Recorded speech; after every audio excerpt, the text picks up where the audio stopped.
سلام، به اشاق علوم غریبه تیا هستم. توی این اپیزود میخوایم در رابطه با فرشتگان صحبت بکنیم. این فرشتگان چی هن؟ چطور میشه احضار بشن؟ چی رو میشه ازشون خواست؟ حلقه های مختلف فرشتگان کی هستن؟ البته زمانی که میگم فرشتگان در رابطه با مأمورین خدای الله صحبت میکنم و فرشتگان خدای الله. هر خدای بعد پنجمی مأمورینی داره که در بعد چهارم عمل میکنن و واسطشان برای موجودات ابعاد پایین‌تر. فرشتگان هم کلا 9 گروه دارن. 9 گروه فرشته در 3 حلقه. این حلقه ها هرچی از خدای الله دور میشه، قدرت های این فرشته ها کمتر میشه. دعانویس های بی سوادی که میبینید اون بیرون دارن دعا مینویسن، دعاهای زیادی که میبینید، وفق‌هایی که دوروبرش اسامی میکائیل، اسرافیل، عزرائیل، جبرائیل رو مینویسن، مشخصا که هیچ از این انجلولوژی نمیفهمن. یکی از رشته های ناب کلیسای کاتولیک، از رشته های علوم غریبه‌ای پنهان که در دسترس عموم نیست. یک سری کشش های برگزیده وارد این رشته ها میشن و در تحقیق و تفحص برای ارتباط گرفتن و کنترل این فرشتگان جلو میرن. حلقه اول که نزدیکترین حلقه به خدای اللهه، به اسم حلقه مشاوران شناخته میشه. 3 گروه فرشته توشه که قدرتمندترینشون اسمشون سرافیمه. 6 بال دارن این فرشتگان، چشمان بزرگ دارن، صورت، تمام بدنشون به جز صورتشون پوشیده شده و دائم در حال ذکر کلمه هولی هستن و نحوه احضارشون هم با کلمه هولیه. گروه دیگه ای رو داریم به اسم چربیوم که بسیار گروهی هستن که اساتید علوم غریبه، اساتیدی که میفهمن، انجلولوژی درک میکنن، دنبال اینهان، چون محافظین ابزارهای جادویی هستن و در اختیار دارنده دانش الهی، مثل زافی که این دعانویس‌های بی سواد اسم اینها رو هم نشنیدن، مثل افانیل. گروه بعدی ترونزن که شبیه چرخ‌های بزرگی هستن که داخل هم میچرخن و پر از چشمن که به عرابه های الهی معروفن و برای جابجایی خدای الله در بین ابعاد از این فرشتگان استفاده میکنن و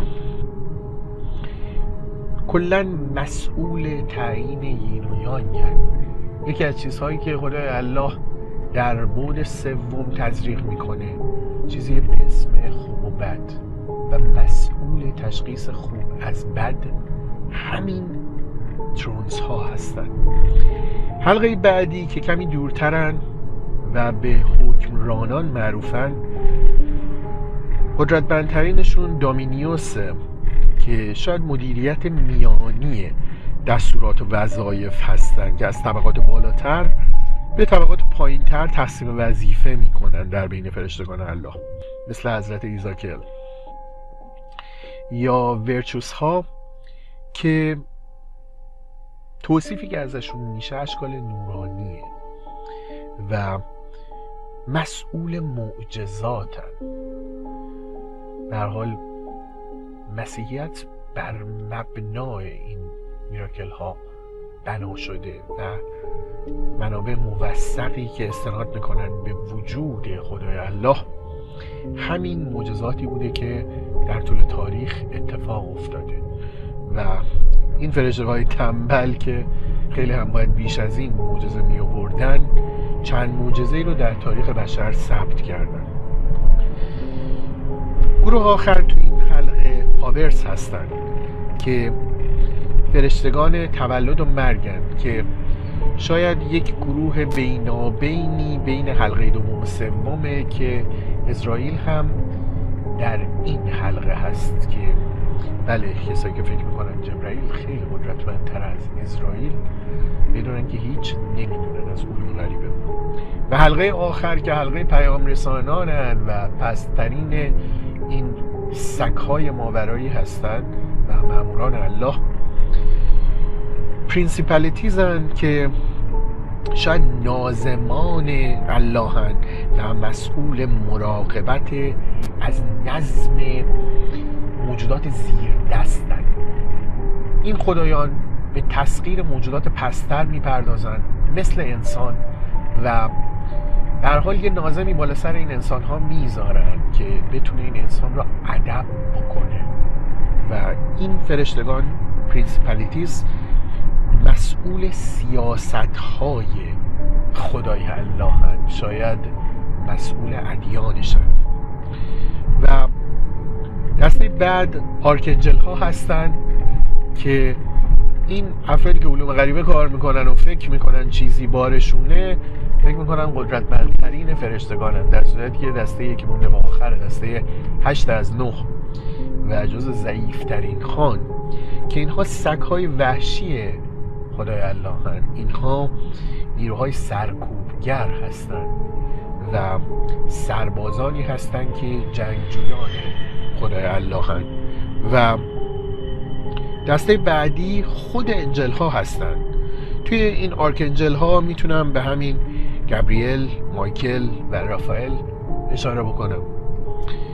و در دسته فرشتگان سربازان صفر معمولی، یعنی دسته نهم در حلقه آخر و پسترینشون فرشتگانی که میبینید در کتب الهی، موجودات زیبای سفید بالدار اشاره شده که شکل انسان هم حتی دارن، همین سربازان صفر سفید رو که پیام آورانه، یعنی از دسته های بالاتر پیام هایی رو که میخوان به موجودات حقیر ابعاد پایین تر مثل انسان برسونن، این فرشتگان رو مسئول میکنن.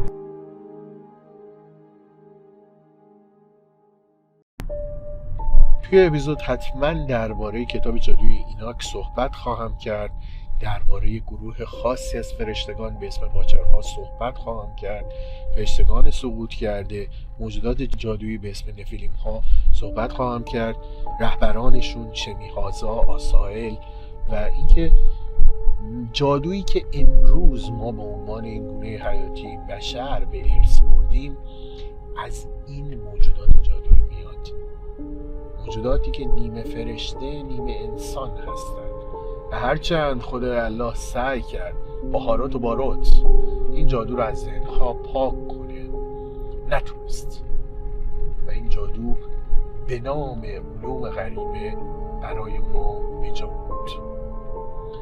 خیلی ساده، خیلی از این فرشتگان قابل کنترلن، فقط باید بدونید کی، چه سیجیلی و چه ابزاری رو استفاده بکنید. بهترین ابزار برای این فرشتگان انگشترهای جادویی، انگشتری که به اذن استاد مرغوب شده و میتونه این فرشته رو در ساعات خاصش برای شما احضار بکنه.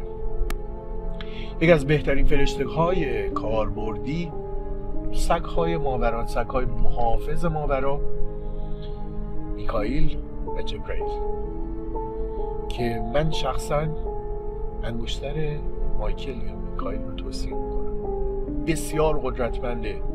کسانی که کار مقبره میکنن میدونن، کسانی که در تاریک ترین جاها برای شکار اجنه میرن میدونن که چقدر از این سگ وحشی ماورا میشه استفاده کرد و چقدر کاربردیه.